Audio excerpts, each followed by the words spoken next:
grand mention des occasions qui ont été ratées, des opportunités d'affaires ou des opportunités qui ont été ratées par certains entrepreneurs.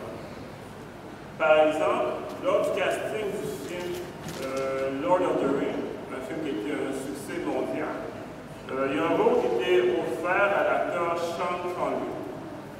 Et dans la proposition qui lui a été faite, il y avait son salaire de base, plus on lui promettait 15% des recettes. Sean Connery a regardé le scénario, il a dit « Ah, moi ce scénario-là, je ne comprends pas très bien, je refuse ». Ce refus lui a coûté 400 millions de dollars. Il aurait été l'acteur le plus payé pour un film de toute l'histoire. Lorsque l'auteur d'Harry Potter voulait publier son livre, il a présenté son livre à plusieurs maisons d'édition.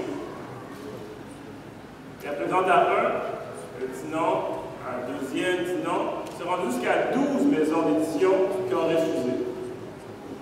Et on sait maintenant que le livre Harry Potter est un des livres les plus vendus de l'histoire et que ces personnes-là ont manqué un bon coup d'argent à l'affaire.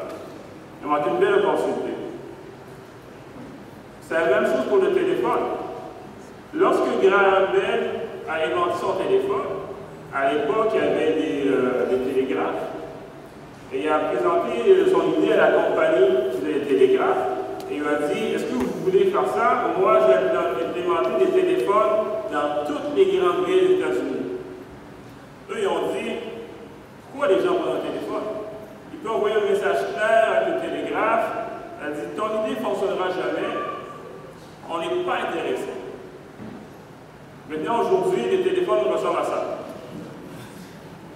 Et si vous voulez voir à quoi ressemble un télégraphe, vous devez probablement aller dans un musée pour voir à quoi ça ressemble. Même chose pour les Kodak et les appareils photo.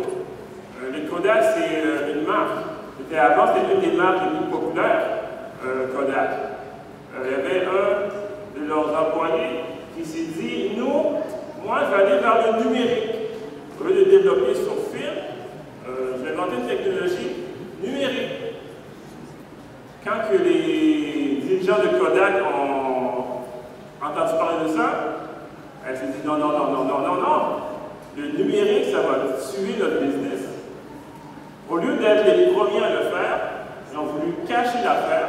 Et on sait tous que maintenant, les caméras sont pour la plupart numériques. Il n'y a plus vraiment d'appareils photo digital imprimés sur film.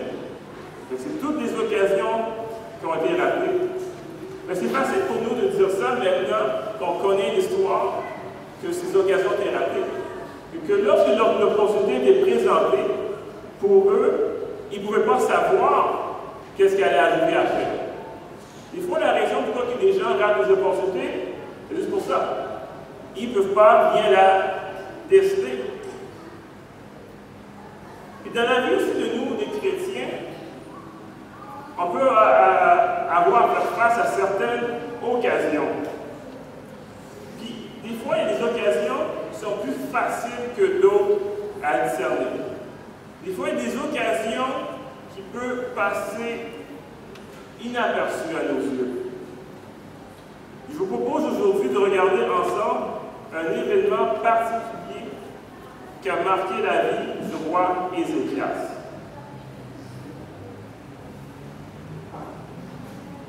Couvrons la tête de la prière. Seigneur Dieu, Père Céleste, Dieu de bonté, Dieu de gloire. Père, je te demande d'être avec moi, Seigneur, qui va apporter ta parole, Seigneur. Je sais que je ne suis pas digne de parler en ton nom, Père, mais par ton Saint-Esprit, par ta grâce, tu nous rends digne, Seigneur. Seigneur, je demande avec l'Assemblée également, Père, afin que nous puissions tous recevoir le Saint-Esprit et que nous puissions tous recevoir ta parole qui peut venir nous changer, Seigneur. On va se la bonne et par les esprits qui nous aident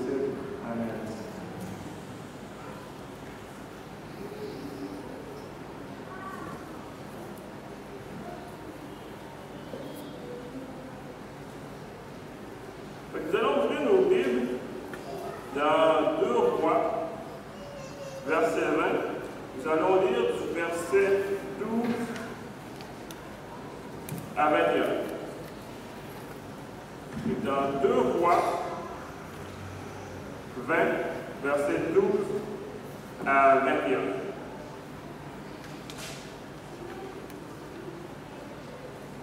En ce même temps, Béra, donc Baladan, fils de Baladan, roi de Babylone, envoya une lettre et un présent à Ézéchias, car il avait appris la maladie d'Ézéchias. Ézéchias donna audience aux envoyés et leur montra le lieu où étaient ces choses de prix, l'argent et l'or, les aromates, l'huile précieuse, son arsenal, et tout ce qui trouvait dans ses trésors. Il n'y eut rien qu'Ézéchias ne leur fit voir dans sa maison, et dans tous ses domaines.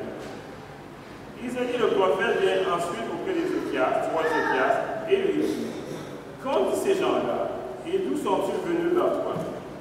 Ézéchias répondit, ils sont venus d'un pays éloigné de Babylone. Isaïe se dit encore, qu'ont-ils vu dans ta maison? Ézéchias répondit, ils ont tout vu de ce qui est dans ma maison, il n'y a rien dans mes trésors que je ne les fait voir. Alors Isaïe dit à Ézéchiel, écoute la parole de l'Éternel. Voici les temps viendront où l'on emportera à Babylone tout ce qui est dans ta maison et que tes pères ont amassé jusqu'à ce jour. Il n'en restera rien, dit l'Éternel. Et l'on prendra de tes fils qui seront sortis de toi, que tu seras engendré pour en faire des eunuques dans le palais du roi et de Babylone. Ézéchias répondit à Isaïe. La parole de l'Éternel que tu as prononcée est bonne. Il ajouta, il n'y a pas de paix et de sécurité pendant ma vie. Le reste des actions d'Ézéchias, tous ses espoirs, et comment il fit les temps et l'aqueduc, et les amena les eaux dans la ville, cela n'est pas écrit dans le livre des chroniques des rois de Juda? Ézéchias se coucha avec ses pères, et Manassé son fils régna à sa place. Tout d'abord, l'histoire commence un peu avant. Avant de regarder savoir qui était Ézéchias. Ézéchias était le fils du roi Akaz. Akaz, dans l'histoire du roi d'Israël, ce n'était pas ce qu'on peut considérer comme un bon roi. Akaz a amené Juda dans une apostasie totale. Fait que quand Ézéchias, lui, va devenir roi, lui, il va un 180 degrés par rapport à ce que son père avait fait. Lui, au contraire, il va se dévouer à la cause de l'Éternel. Il va tout faire pour rétablir le culte de l'Éternel. Il va tout faire pour rétablir les rangs des Lévites, rétablir la Pâque et toutes les fêtes religieuses. Donc, on peut dire que sous Ézéchias, le peuple était dans une prospérité. Et Ézéchias était un serviteur de l'Éternel. Non seulement le peuple allait bien de façon spirituelle, au point de vue économique, tout allait bien pour le roi. Et on peut lire aussi dans 2 Rois 18 et 19 et dans 2 Chroniques 32 que Ézéchias se libéra du joug des Assyriens. Les Assyriens étaient la puissance de l'époque. Et Ézéchias parlait de Dieu. En fait, c'est plus Dieu qui a été délivré, parce qu'ils n'ont pas fait grand-chose. Vous pouvez lire l'histoire à la maison, mais Dieu les a délivrés et il n'y avait plus de tribut à payer aux Assyriens, qui étaient la puissance de l'époque. Ça fait que quand les autres nations, qui étaient eux aussi sous le joug de Assyriens, ont vu ça, ont entendu ça fait d'Ézéchias un homme populaire. Fait que les gens donnaient des riches présents à Ézéchias, puis Ézéchias était élevé aux yeux des autres nations. Fait que tout à part allait loin pour lui. Il avait dit même que, à part que le roi David, il n'y eut aucun roi qui fut aussi bon que lui. Fait qu'à part David, Ézéchias fut le meilleur roi que Juda connut. Quand il est on peut dire, au sommet, qu'est-ce qui va arriver à Ézéchias? à la 14e année de son règne, il devient malade. Là, il y a une maladie qui est grave, une maladie mortelle et incurable. Il n'y a aucun médecin qui peut faire quoi que ce soit pour lui. Et c'est alors que le prophète Isaïe va apparaître devant Ézéchias et il va dire à Ézéchias, mets ta maison en ordre, prépare tes affaires. Aujourd'hui, on le dirait, fais ton testament, parce que bientôt, tes descendants vont hériter. C'est-à-dire, mets ta maison en ordre, tu vas mourir, fait que prépare ton héritage, ta succession, je veux dire. Fait que quand les choses commençaient à bien aller pour lui, Ézéchias entend une mauvaise nouvelle qui ne pourra même pas, en guillemets, jouir de son succès. Ça fait penser un peu à l'histoire du NPD. Vous vous souvenez de Jack Layton? Qui se souvient de Jack Layton? À part tout le monde? Avant lui, le NPD, c'était un petit parti de troisième ordre, pas vraiment. À chaque élection, il n'y avait pas vraiment de chance de gagner. C'est un troisième parti. Mais sous Jack Layton, le NPD a une percée historique. Ils sont devenus l'opposition officielle. Ceux qui vont au Parlement, peut-être le 1er septembre, et quelques semaines après, on entend que Jack Layton est décédé. Quand il était à son sommet, il n'a même pas eu l'occasion de profiter de qu'est-ce qui a semé. Il faut comprendre que Ézéchias est devenu roi à 25 ans. Et 14 ans par la suite, on lui dit qu'il va mourir. Ézéchias avait 39 ans. Et je peux comprendre Ézéchias de ne pas pouvoir mourir à cet âge-là, même ayant 38 ans, si l'année prochaine on me dirait que j'allais mourir, j'allais probablement avoir la même réaction qu'Ézéchias. J'allais pouvoir probablement demander à Dieu, j'ai des jeunes enfants, du Seigneur, j'aimerais les voir vieillir un peu, j'aimerais profiter de la vie. Ce n'est pas la réaction que Ézéchias a eue de demander la vie. On ne peut pas dire que c'est quelque chose d'anormal. Il y a des gens ici qui vont dire que Ézéchias aurait dû accepter la volonté de Dieu et de se laisser aller parce qu'ils vont dire que Manassé, qui est venu après lui, qui est le successeur d'Ézéchias, lui était un des pires rois qu'il y avait. Sacrifier les enfants, il a fait des choses horribles. Mais Manassé est né quand Ézéchias avait 40 ans. C'est-à-dire que si Ézéchias, ils vont dire que si Ézéchias avait accepté le sort de Dieu, Manassé ne serait jamais venu. Il y a des choses horribles qui auraient été épargnées. Mais aussi, une fois que Ézéchias va entendre le prophète, il entend le prophète commence à quitter, Ézéchias se tourne, commence à pleurer, il va faire la prière à Dieu. Et l'esprit de prophétie nous dit qu'avant même qu'Ésaïe soit sorti des jardins du palais, Dieu avait déjà répondu à la prière d'Ézéchias. Comme si que Dieu attendait que Ézéchias le prie, la réponse était déjà là. Le problème est arrivé quelques instants après, la réponse vient, Ésaïe retourne voir Ézéchias, lui dit, on va mettre une masse de figues sur la partie que tu es malade, ça semble être un ministère, et puis, soit dans 3 jours, soit te guérir. Ézéchias, après avoir eu une si grande nouvelle, il dit, ah, c'est pas assez pour moi. Je veux voir un signe. Je pense qu'il y a pas des gens qui connaissent l'histoire. C'est là qu'il va demander, que Ésaïe va proposer, tu as le choix. soit que je vais faire avancer l'ombre de 10 degrés, ou que l'ombre va reculer de 10 degrés. Fait que pour ceux qui connaissent l'histoire, c'était la décision de Ézéchias? Elle a reculé de 10 degrés. Mais ça, c'est en faisant ce signe-là, c'est un signe qui est apparent pour tout le monde. C'est un signe qui a été vu par les autres peuples, dont les Babyloniens.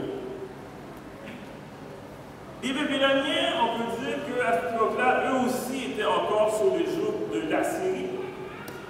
Mais ils étaient ce qu'on appellerait aujourd'hui une puissance émergente. Et les Babylone n'étaient pas encore Babylone la grande, si on veut dire. Ils étaient encore Babylone la petite, mais qu'elle allait grandir. Qu'elle allait grandir en puissance.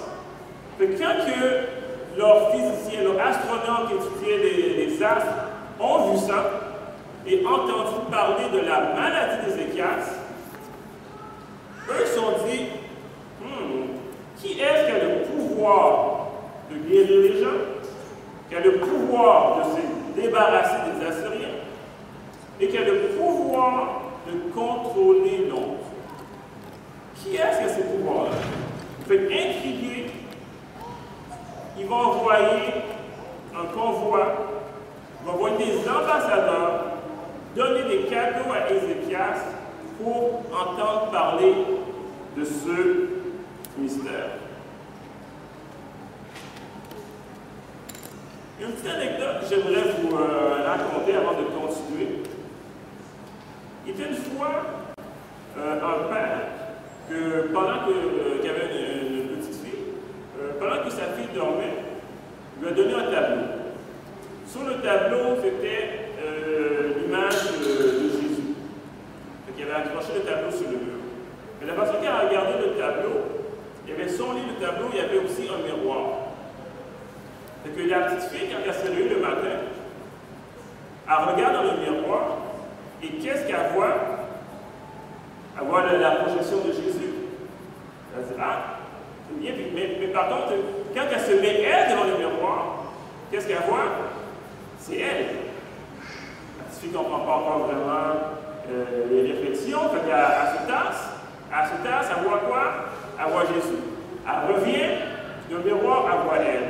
Elle fait le manège plusieurs fois jusqu'à temps que son père lui explique. Finalement, elle dit à son père, papa, je ne comprends pas. Quand je ne suis pas devant le miroir, je vois Jésus. Mais quand je me mets moi, je ne vois plus Jésus. C'est moi que je vois. La Bible nous dit dans Chronique que Ézéchias commençait à se remplir d'orgueil. Ézéchias commençait à être fier. On peut dire qu'Ézéchias commençait à entendre tout ce que les gens disaient de lui et il commençait à croire sa propre légende. Il avait la richesse, il avait vaincu les Assyriens, il avait vaincu la mort, on veut dire. Que Dieu lui a donné 15 autres années de plus. Fait que ça lui a monté à la tête. Fait que quand les Babyloniens sont venus, qu'est-ce que Ézéchias a fait? Il a montré toutes ses richesses. Il a commencé à faire on pourrait dire, du show-off. Tu sais, des fois, si vous regardez, je ne sais pas si ça joue encore, mais à l'époque, il y avait une émission qui s'appelait sur MTV, il appelait ça My Cribs. Puis tu voyais que c'était des gens riches qui montraient leur grosse maison, on dit voici mes 20 voitures, mes 10 Ferrari, mes 50 pièces, et tout ça. Fait qu'Ézéchias, le concept de cette émission-là, c'est Ézéchias qui l'a inventé, on peut dire. Ézéchias, les gens vont venir chez lui, ils vont faire la même affaire. Ils vont dire, voici mes richesses, voici mon or, mon argent, mes parfums, tout ce qu'il y avait à leur montrer, il leur a montré. Mais le fait de montrer ses richesses, je ne crois pas que c'est problème. Ézéchias devait montrer sa richesse. Mais le problème, c'est que Ézéchias n'a pas identifié qu'est-ce qui le rendait riche vraiment. Quand que les gens sont venus voir Ézéchias, pour qu'est-ce qu'il a fait, quand vous lisez l'histoire, ce n'est pas son génie militaire qui a fait qu'il a battu la Syrie.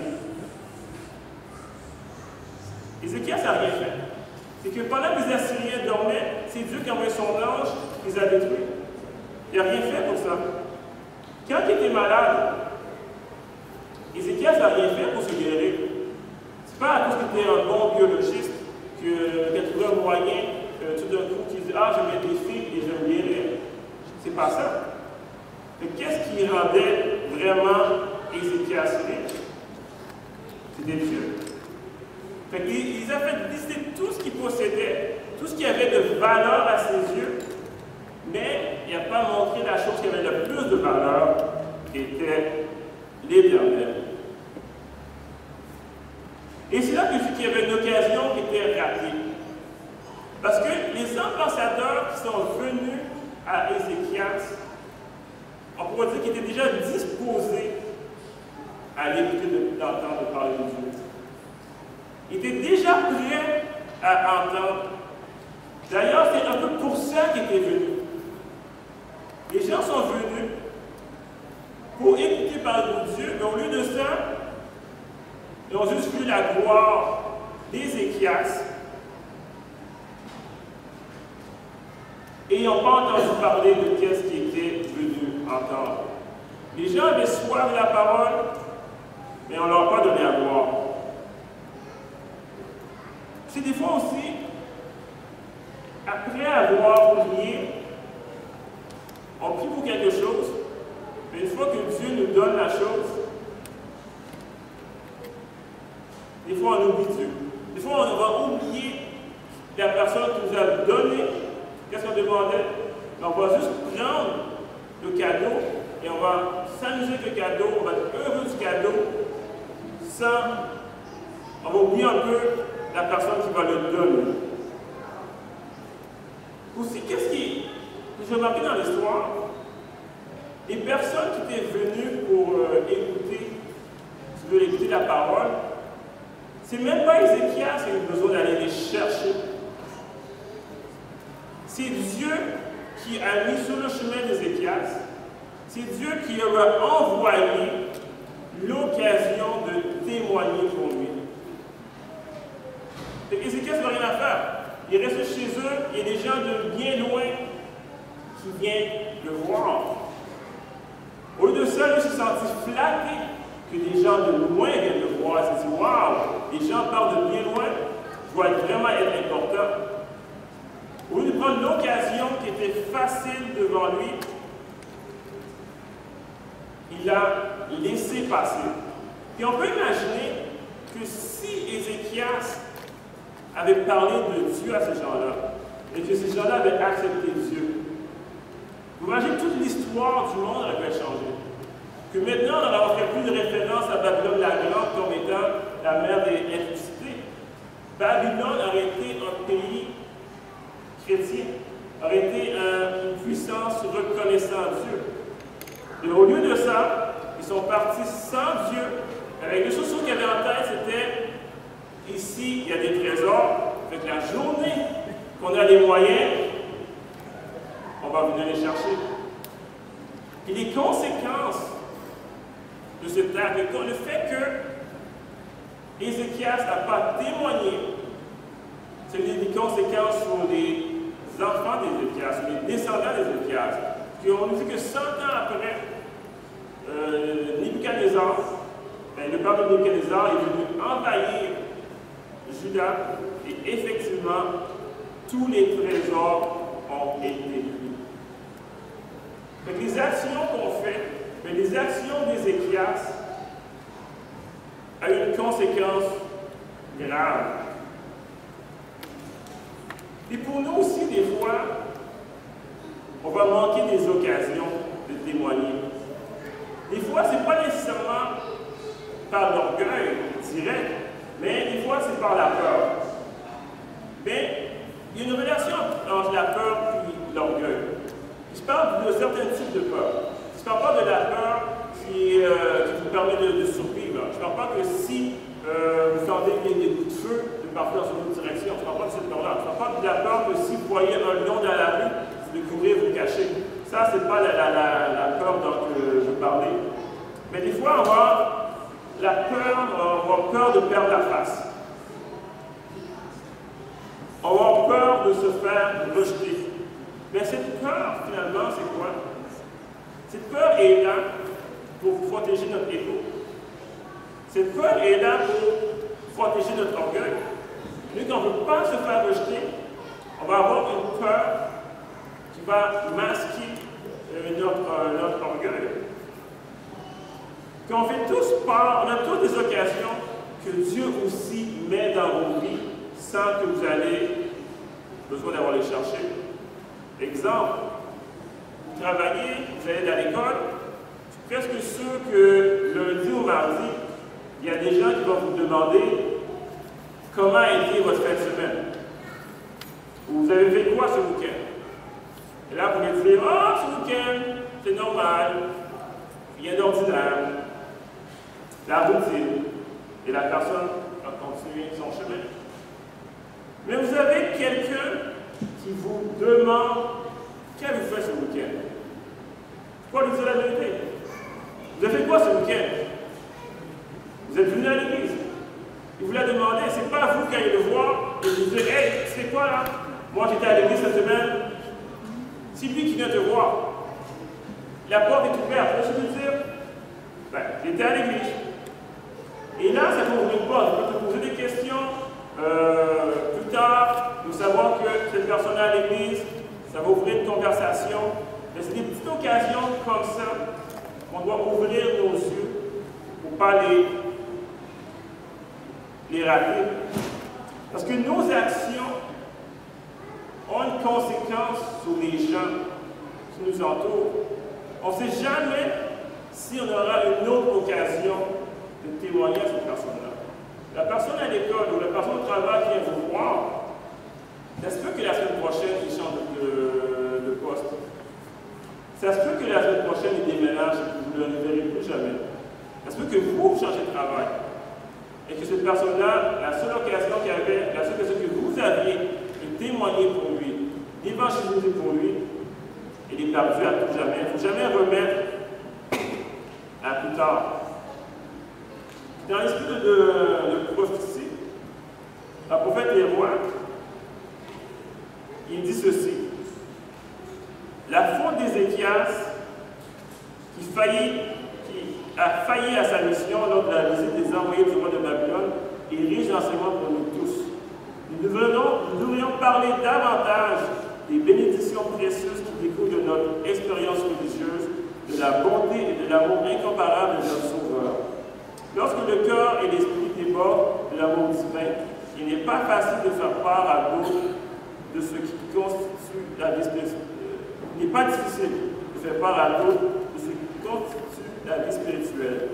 Les pensées élevées, les nobles aspirations, les nettes conceptions de la vérité, les intentions désintéressées, les élans de foi et de sainteté trouveront leur expression dans les termes qui révèlent les trésors du cœur.